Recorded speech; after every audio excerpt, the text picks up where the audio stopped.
Темата на оваа проповед е базирана, како што можете да видите на слайдот, 1 Јован, 1 глава, 5 и 6 стих. Проповедта се вика "Имаме ли заедништво со Бог?" Имаме ли заедништво со Бог? Немаме Библија, јас го имам тука стихот, ќе го прочитам, ствари двата стиха. 1 Јован, 1 глава, 5 и 6 стих. Вика: "А известувањето или пораката пак што ја чувме од него и вам ви ја предаваме, е тоа дека Бог е светлина и во него нема никаква темнина. Ако речеме дека со него имаме заедништво, а одиме во темнина, тогаш лажеме и не постапуваме според вистината." Тие се двата стиха кои јас ќе ги обработам оваа вечер во оваа проповед. Проповедот, тука се стиховите, содржината на проповедот ќе се состои од вовед, 3 точки и заклучок. Првата точка, извадена од 5 стих, е дека пораката што е чуена. Говориме за пораката. Втората точка е Бог е светлина и третата точка е заедништво со Бог. И ќе завршиме со заклучок и потреба.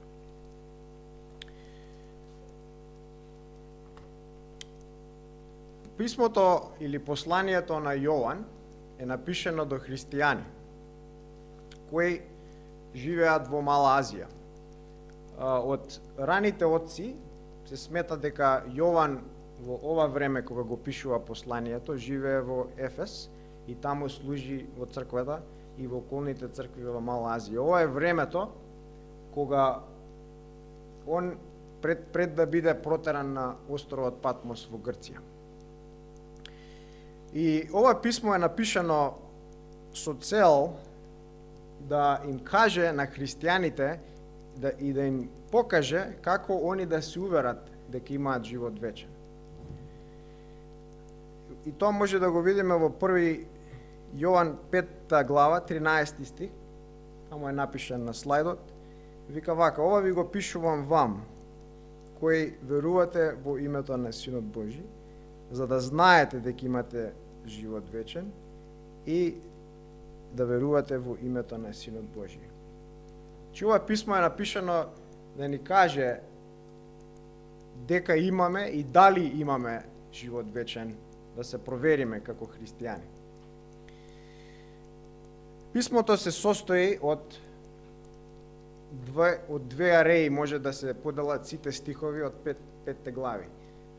Писмото има 5 глави, двете ареи може да ги, или области, може да ги поделиме на теоретски вистини и практични вистини.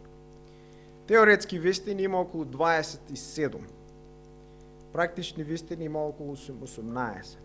Овие теоретски вистини ни Јован ги кажува кои се основите на христијанството.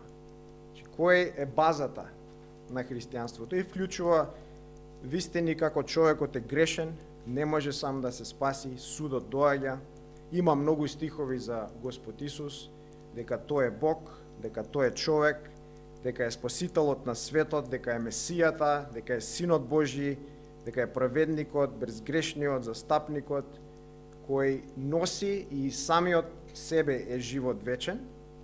Исус се појави да го земе гревот, да го спаси човекот преку неговата крв и жртва, и дека енкапсулацијата на апостолските учења се Божиот збор. Например, Јован вика: "Кој не слуша нас е од Бог, кој не слуша нас не го познава Бог."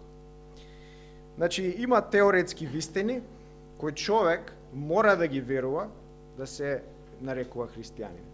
Значи, овие теоретски вистини се нужни, се основни, се кората или сршта на христијанството.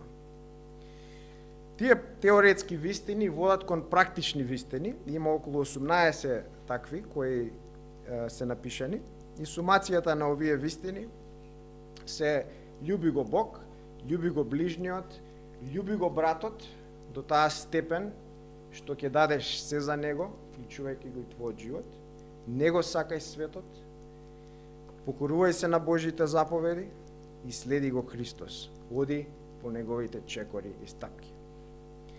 Посланието може да видиме дека е теоцентрично. Бог е центарот на посланието. И е изградено на два темела. Првиот темел ние ќе го изучуваме денес, е во 5 стих.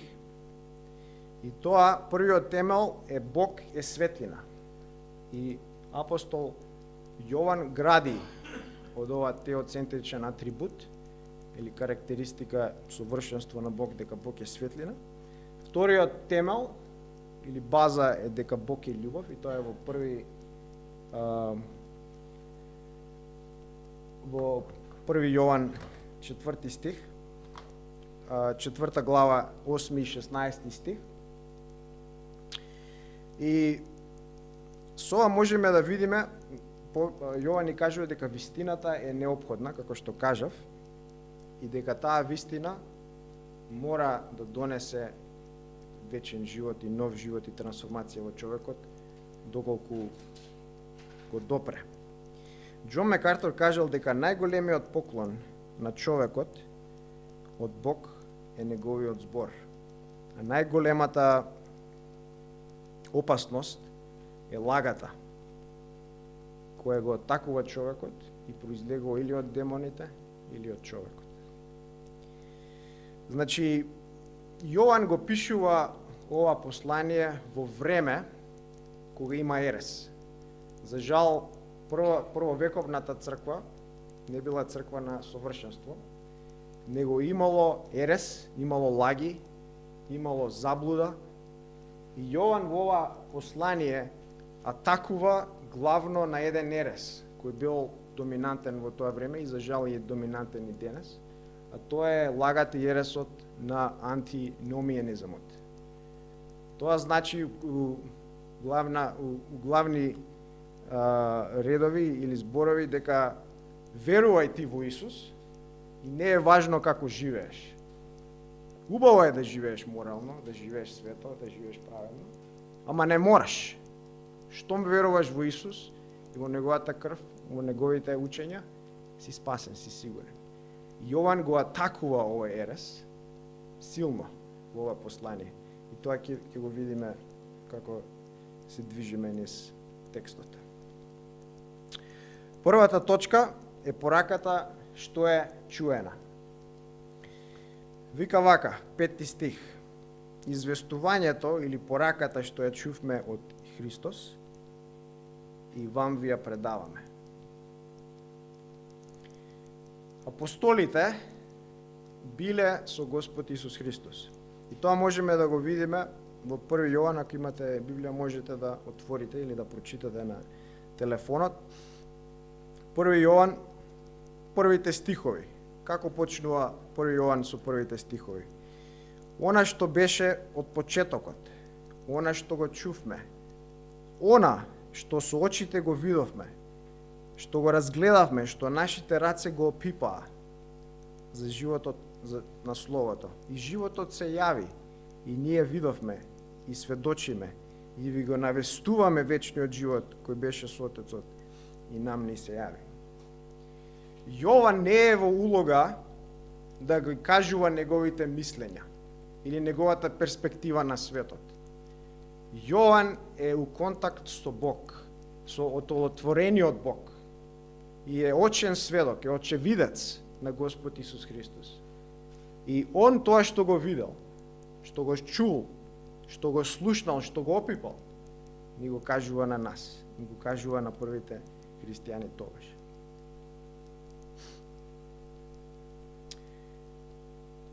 Што значи, ова е откровението на Бог. Че Бог се јавил во личноста на Господ Исус, им се открил на апостолите и не само што им се открил, него им давал порака, им давал вистина, кој е тој, што ќе прави и што очекува од човекот да направи за него и поради него. Пораката која е предадена од апостолите и е запишана и капсулирана во Библијата, Новиот Завет претежно, сега го гледаме, е сигурна и е сигурно предадена. Како знаеме дека е сигурно предадена? Знаеме зашто Бог е семоќен, е сезнаен и е сеприсутен. Значи Бог решил да се открие што може човекот да направи. Несопирливиот решил да се открие својата личност, своите команди, своите карактери, својата волја. Може ли грешноста на човекот да стопира? Не може. Значи пораката која Јован ја кажува и која споделува, ја споделил во првиот век и со нас ја споделил преку неговото писмо, е сигурна и е сигурно предадена. Во Матеја 24:35 Исус вика: небото и земјата ќе поминат, но моите зборови никогаш нема да поминат. Со еден збор Исус вика: зборот мој, пораката моја, откривението мое е посигурно, е постабилно од столчињата на кои седиме, од земјата по која одиме, од сонцето по кое свети. Толку е посигурно што земјата и небото и целиот универзум и целиот космос ќе поминат, но Божјиот збор останува, е вечен. Зошто? Зошто е вкоренет и откровение на самиот Бог, на самиот вечен Бог кој живее и се открил на нас. Во Псалма 119:89 вика: ти постоиш вечно, Господе, и Твоето слово за секогаш е утврдено во небото. Не само што пораката ни ја дава откривение од Бог, не само што е сигурна, не само што е сигурно предадена, него е порака за сите. Видите во првата глава, 6 стих. Вика: ако речеме дека со него имаме заедништво, а одиме во темна, тогаш лажеме. Што прави Јован тука? Јован се става у истиот кош со сите луѓе. Значи пораката он која пренесува, апостолите која порака ја пренесуваат, важи и за нив. Не е нешто они дека се над нас и сега ќе ни кажат како ние треба да живееме, а они се дистанцирани, него таа порака е важи за нив и е апликативна за нив. Не само за нив, туку за сите луѓе во овој свет. Пораката исто носи живот. Бог се откри, донесе живот, но за жал, ако се одбие и осудува. Значи е меч со две острици. Кој нема да го прифати пораката на апостолите, ќе биде осуден. Галатјаните 1:8 вика: Павле, но ако и ние самите или пат ангел од небото ви проповеда нешто спротивно од она што ви го благовестивме ние, нека биде проколнат. 9 стих: ако рековме, како што рековме порано, и сега пак ви повторам, оној што ќе ви благовестува некое инакво евангелие од она што го примивте, нека биде проколнат. Дупла клетва на секој кој ќе се осмели да го одбие евангелието и да не се покори на него. Сериозна работа. Евангелието не само што носи живот, него носи и суд. Во првата точка го имаме пораката, го имаме Божјиот збор, дека апостолите ни го даваат на нас Божјиот збор. И тој Божји збор, таа порака, тоа евангелие е сигурно. За Божјиот збор еден има напишано многу добра поема и кажува вака: Божјиот збор е посладок од мед, посветол од сонцето, подрагоцен од диамант, почист од кристал, побел од снег, поскапоцен од злато, поубав од расцутена роза, подлабок од океанските длабочини, повисок од планинските врвови, поголем утешител од најголемиот и најдобриот пријател, посилен заштитник од најголемата и најмокната војска, попродорен од рентген, поуспешен од доктор, помудар од најголемите интелекти, пожив од животот, пореален од реалноста, посовршен од совршенството. Тие што ќе го прочитаат, сватат, проучат, прифатат и покорат, ќе најдат и ќе се придобиат со неописливи богатства, кои се повредни од целиот свет. Во него се крие изворот на животот, фонтаната на вечната среќа. Втората точка е Бог е светлина. За физичката светлина научниците денес не можат целосно да се објаснат. Толку човештвото денес се гордее со наука, се гордее со истражувања, со различни достигнувања, но за жал светлината не може да објаснат. Светлината како физички феномен е електромагнетна радиација. Човекот од целиот електромагнетен спектрум на линеарна скала може да види само 0,0035%. Тоа значи дека не може човекот да види 99,99% од целата светлина што е позната на човекот. Ова е само видливата светлина. Човекот не може да види. Во 1917 година Алберт Ајнштајн, 2 години после формулацијата на теоријата на општата релативност, кажал: за остатокот од мојот живот јас ќе размислувам што светлината е или што е суштината на светлината. Пюританскиот теолог од Кембридж Стивен Шарнок во својата книга Постоење атрибути на Бог го има истото кажано во 1682 година. Вика вака: ништо не е појасно на голо око од светлината и ништо не е потешко за разбирање од природата на истата. Бог во Стариот Завет се открива како светлина. Му се открива на Мојсија како светлина и му вика: јас ќе ве водам вас низ пустината и ќе ве однесам до земјата на ветување.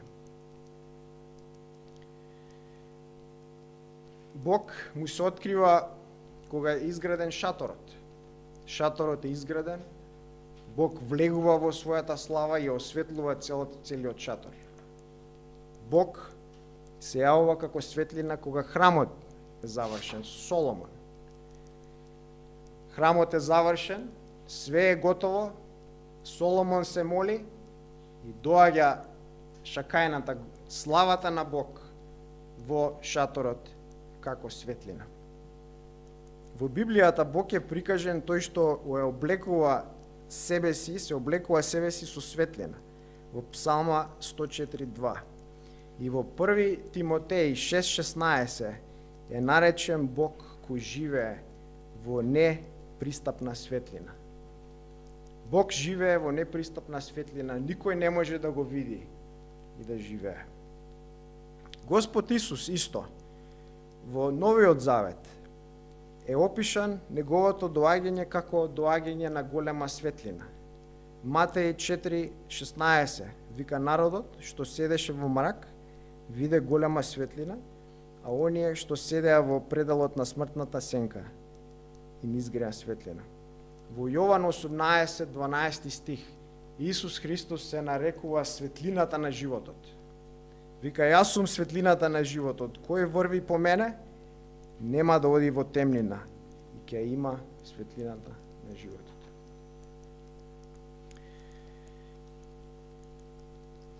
Од други стихови може да видиме дека светлината во Библијата е синоним за светост, а темнината за зло. Во Ефесјаните 5:8 вика: вие некогаш бевте темнина, а сега сте светлина во Господ. Живејте како деца на светлината.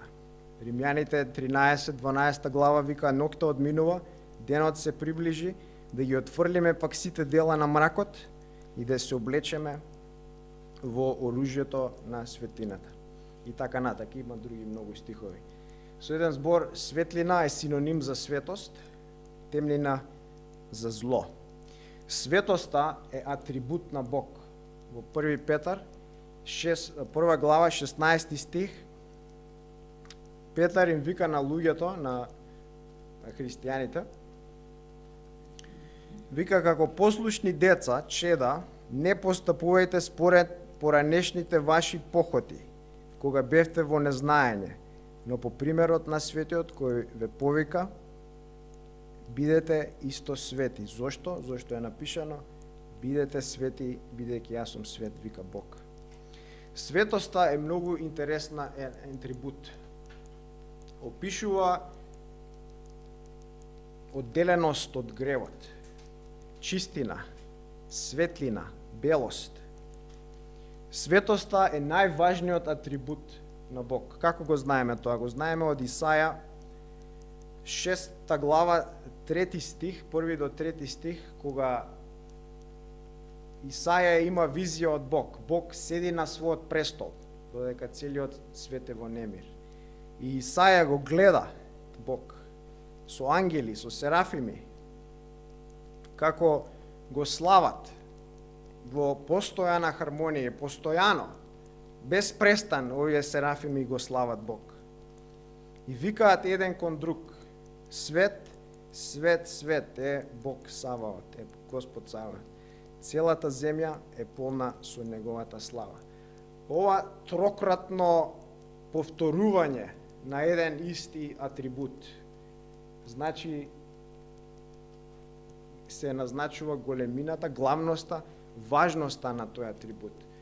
Во еврејската литература и во еврејскиот народ се повеќе што нешто е повторено, толку е важно. Нели прочитавме во Галатјаните прва глава 8 стих, дупла клетва. Овде сега имаме трократно свет, свет, свет е Господ Саваот. Ова ни кажува дека најважниот атрибут на Бог е неговата светост. И светоста на Бог е преплетена во сите негови атрибути.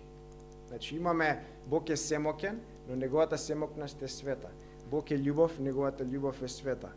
Бог е сезнаен, неговата сезнаеност е света. Е лутина, неговата лутина и омраза е света. Значи светоста на Бог е преплетена ни сите негови атрибути. Сумацијата на сите атрибути е Божјата слава. И сега ние логички градиме стих по стих да видиме како ова све е поврзано со светлината и со пораката на Јован. Доколку имате Библија, можете да свртите до Излез. 33 глава и 34 глава е многу интересен пасос, каде ни е опишана Божјата слава. Ние често збориме како христијани, живееме за Божјата слава, живееме за Него, ова го правам за Божјата слава и така натака, но прашањето е што е Божјата слава? И овде го имаме одговорот. Во Излез 33 глава, 17 и 19 стих, 17, 18 и 19, ова е пред формацијата на новите камења со 10 заповеди.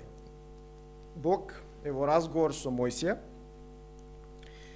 и во 17 стих вика: Господ му рече на Мојсија: го направи ми тоа што го бараш, зашто ти најде милост пред мене, зашто јас те познавам многу добро. Мојсија побара: покажи ми ја твојата слава, во 18 стих.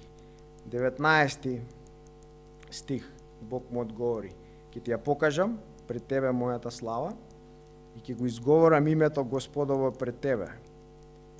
И кој е за помилување, ќе го помилувам, кој е за утешение, ќе го утешам. И сега во 34 глава, што се случува? Бог му се појавува на Мојсија. 5 стих, 34 глава. Бог влезе во облак. Мојсија е скриен во карпа, зашто Господ му рече: ти не можеш да го видиш моето лице. Целата моја слава не можеш да ја видиш. Не можеш човек смртник да ја види и да живее. Скриен е Мојсија во карпа, Бог поминува со својата слава и Мојсија ги гледа задните делови под наводници на Бог. Бог слезе во облак и Мојсија застана пред него и го извика името Господово. 6 стих. Потоа Господ помина покрај лицето на Мојсија и извика: Господ, Господ Бог. Бог човеколюбив, милослив, долготрпелив, милослив, многу милослив, верен, кој чува правда и покажува милост кон илјадници, кој проштава беззаконија, неправди и гревови, но кој виновни не остава неказнети. Што се случува тука? Бог се појавува и имаме листа на атрибути. Не е ова исцрпна листа на сите атрибути, ова се некои атрибути. Бог во својата слава се појавува на Мојсие, се појавува светлина, тоа ќе го видиме следно, и ги листа атрибутите. Значи, што можеме да видиме? Можеме дека сумацијата на сите атрибути на Бог е неговата слава, неговото величество. Манифестацијата на Божјата слава имаме во 2 Коринјаните 3:7, многу јасно, каде Павле прави споредба Стариот завет, Новиот завет, и во 2 Коринјаните 4 стих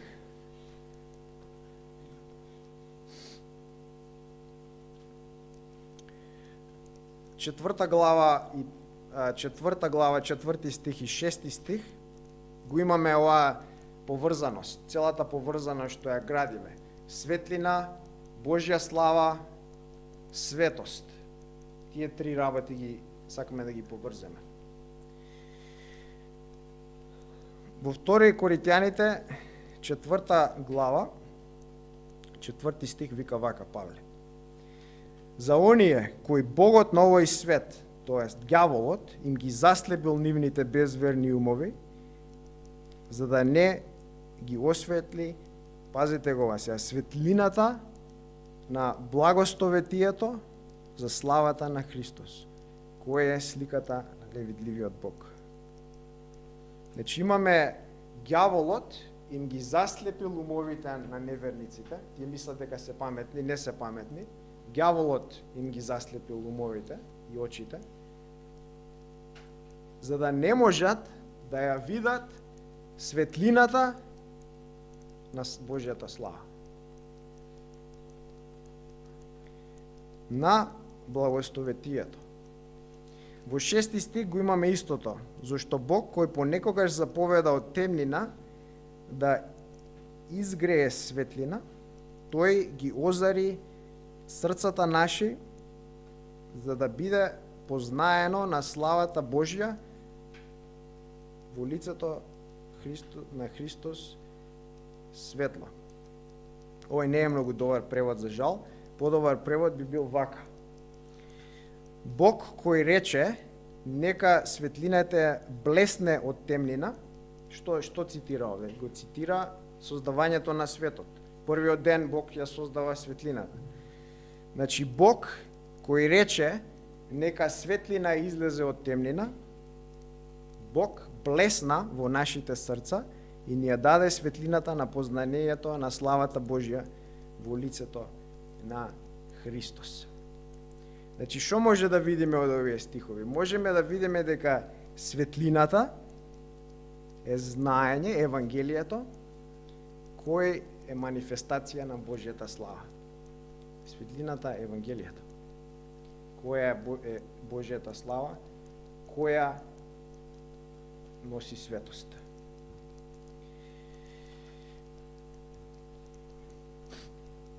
Светлината на Христовото Евангелие осветлува и променува. Тоа го имаме од Тит, 2 глава, 11 до 13 стих. И светлината на Христовото Евангелие носи заедништво со Бог. Тоа може да го видиме, веќе го прочитавме, но уште еднаш ќе видиме во 3 стих. Јован вика: она ние што го чувме, што го видовме, Господ Исус и неговата порака, ви го навестуваме на вам, за да вие исто имате заедништво со нас. А нашето заедништво е со Отецот и неговиот Син Исус Христос. Во Јован 14 глава 21 стих Исус вика: кој ги има заповедите мои ги пази, е тој што ме љуби, А кој ме љуби мене, возљубен ќе биде од мојот Отец. Јас ќе го возљубам и него ќе му се јавам.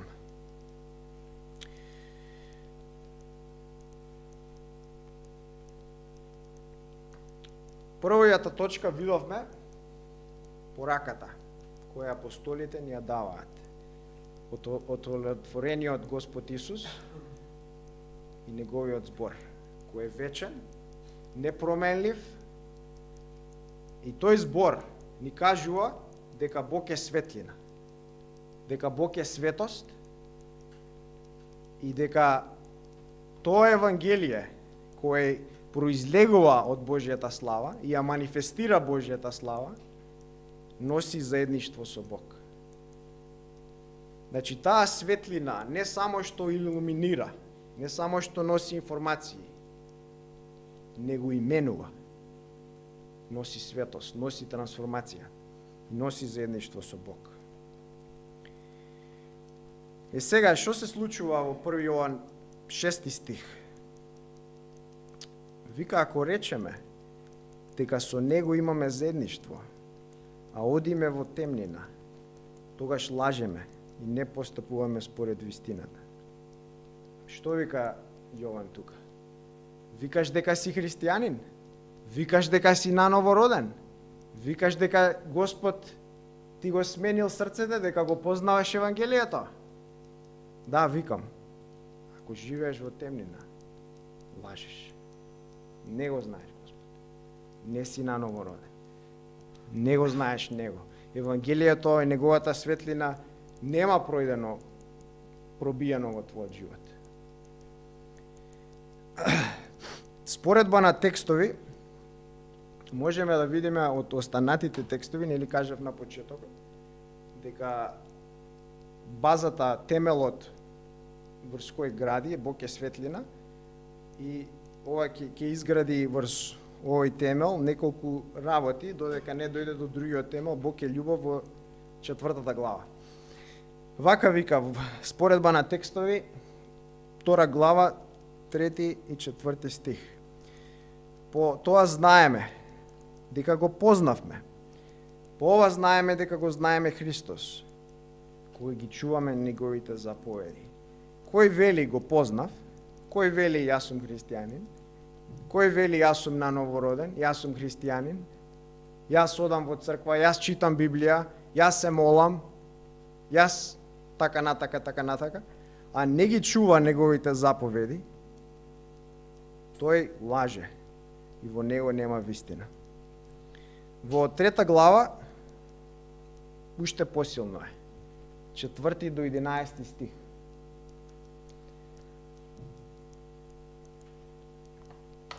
Јас ќе го прочитам целиот, зашто е многу силен текстот. Вика вака.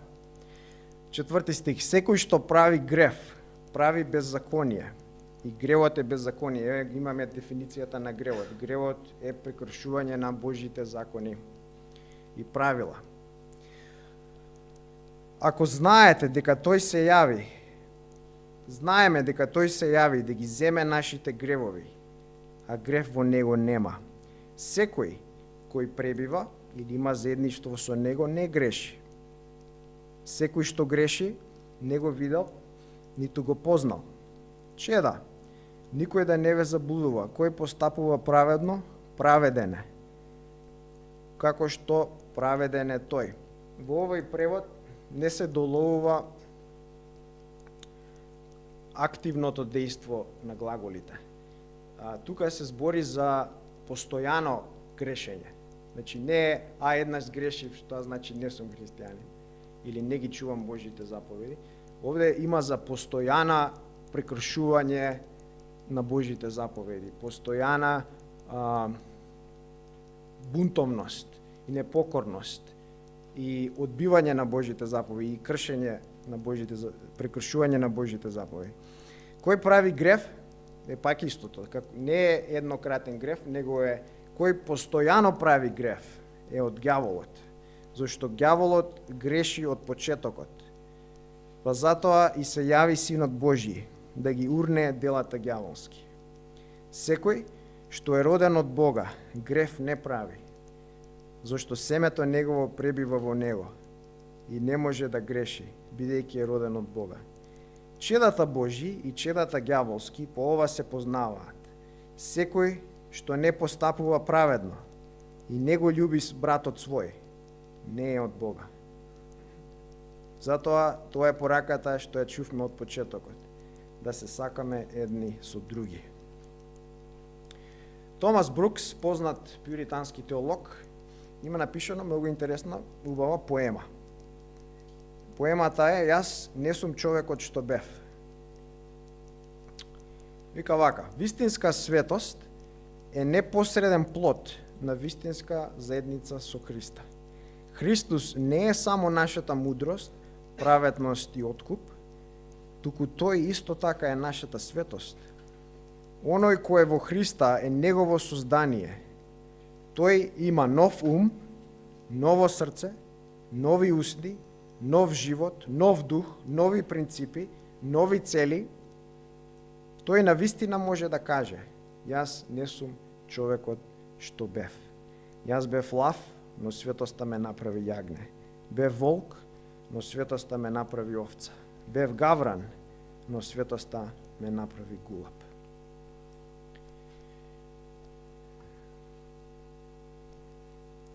Значи, видовме трите точки, дека пораката е Евангелието, пораката е Бог е светлина, пораката е Бог е светост и доколку има човек заедништво со Бог, тоа заедништво ќе донесе трансформација.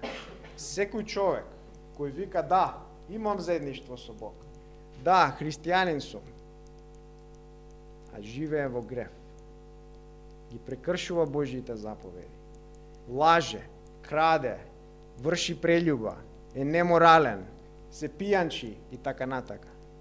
И тоа не го прави со скршеност, со омраза кон гревот, него со љубов кон гревот, не го познава Бог. Заклучок. Прашање до сите нас.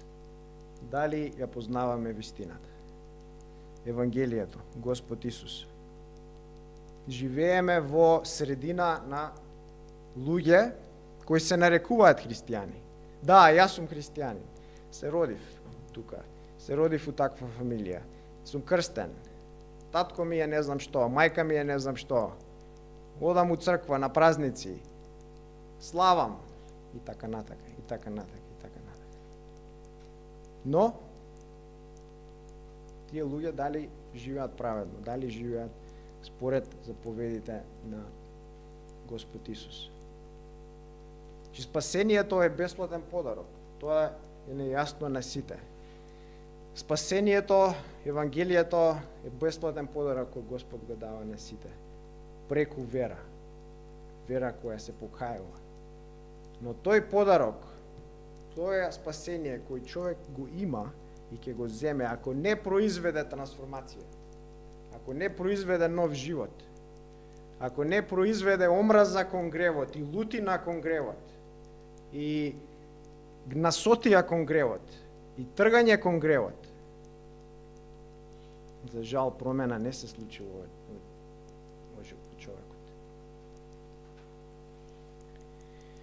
Дали Господ Исус има направено во твојот живот, промена во твојот живот?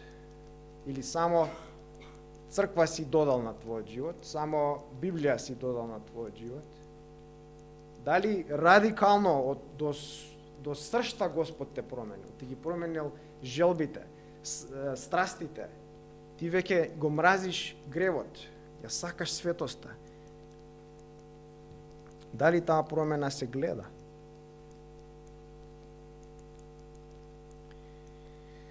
Ќе завршам со уште една поема од Томас Брукс. Се вика "Уживање, радост и задоволство во Бога". Поемата гласи вака: нема луѓе под небото кои имаат вистинско уживање, радост и задоволство во Бог, освен оние кои се вистинско свети. Лакомиот човек зема задоволство и уживање во пари. Амбициозниот човек зема задоволство и радост во своите почести. Сладострастниот човек зема задоволство и радост во неговите страсти. Злобниот човек зема задоволство и уживање во својата одмазда. Завидливиот човек зема задоволство и радост во штети што им се случуваат на другите. Пијаницата наоѓа задоволство и радост во своите чаши. Прелюбникот наоѓа задоволство и радост во своите блудници. Играчот наоѓа задоволство и радост во неговите смени и трикови. Световниот наоѓа задоволство во своите будалаштини. Само светиот човек зема задоволство, радост и уживање во Бог.